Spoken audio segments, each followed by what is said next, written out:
For problem number 15.8, we're going to simply have to compare the expression that they gave us to the expression for a sinusoidal wave traveling in the positive x direction. The difference between the positive x and the negative x is if it's traveling in the negative x direction, there's going to be a plus sign right there.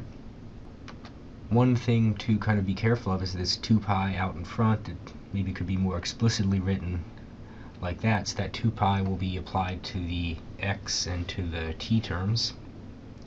First, we're asked for the amplitude, and we can simply read that guy off. It's going to be 6.5 millimeters, or 6.5 times 10 to the minus 3 meters, if you will.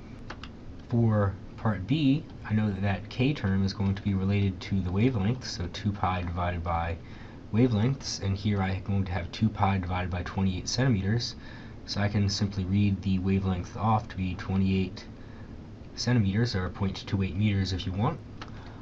For part number C, it asks me for the frequency, and I can take a look up here, and I have my angular frequency is going to be equal to 2 pi divided by 0.036 seconds, and I also know that the angular frequency is related to the frequency as such, 2 pi multiplied by the frequency, so that tells me that my frequency is going to be 1 over 0.036, or 27.778 hertz.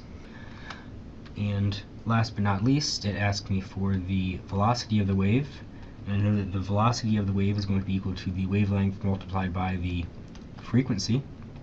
So now I actually do have to convert everything over to meters. 0.28 meters is my wavelength. The frequency is 27.78 hertz, and I'm going to end up with 7.78 meters per second.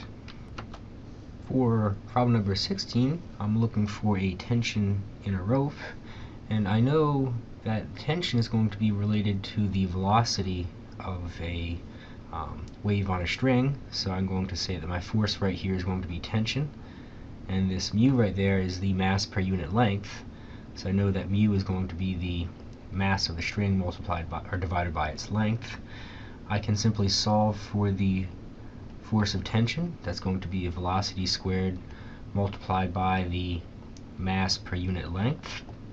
And I also know that the speed of a wave is related to its wavelength and its frequency, so I could also write this as wavelength multiplied by frequency, quantity squared, multiplied by mass divided by length.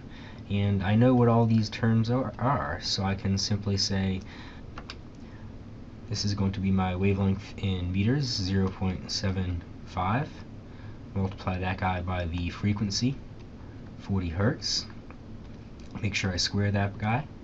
The mass is 0.12, and the length is 2.5, and I'm going to come out with a tensional force of 43.2 newtons.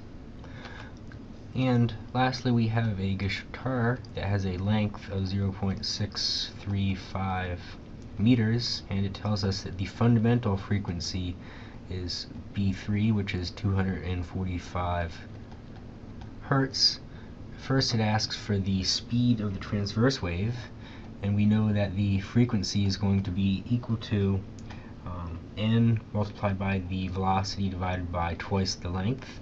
In this case, n is equal to 1, so the velocity is going to be equal to the fundamental frequency multiplied by 2 times the length, or 245 hertz multiplied by 2 multiplied by 0.635 meters, and we get 311 meters per second.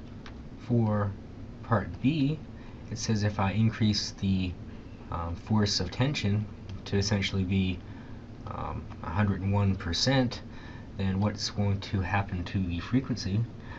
I know that the velocity is going to be equal to the square root of the force of tension and the mass per unit length, so this is also going to increase the velocity. I'll have some new velocity that's going to be equal to the square root of 1.01. Therefore, my new frequency is going to be the original fundamental frequency multiplied by the square root of 1.01, so 245 hertz multiplied by the square root of 1.01, and we're going to get a new frequency of 246.2 hertz. And lastly, what happens when this is transferred to air?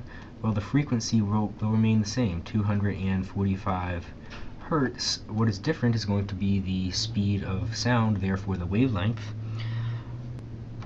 We can just write the wavelength in air being equal to the speed of sound in air divided by the frequency, so 343 meters per second divided by the frequency, 245 hertz, and we get about 1.4 meters.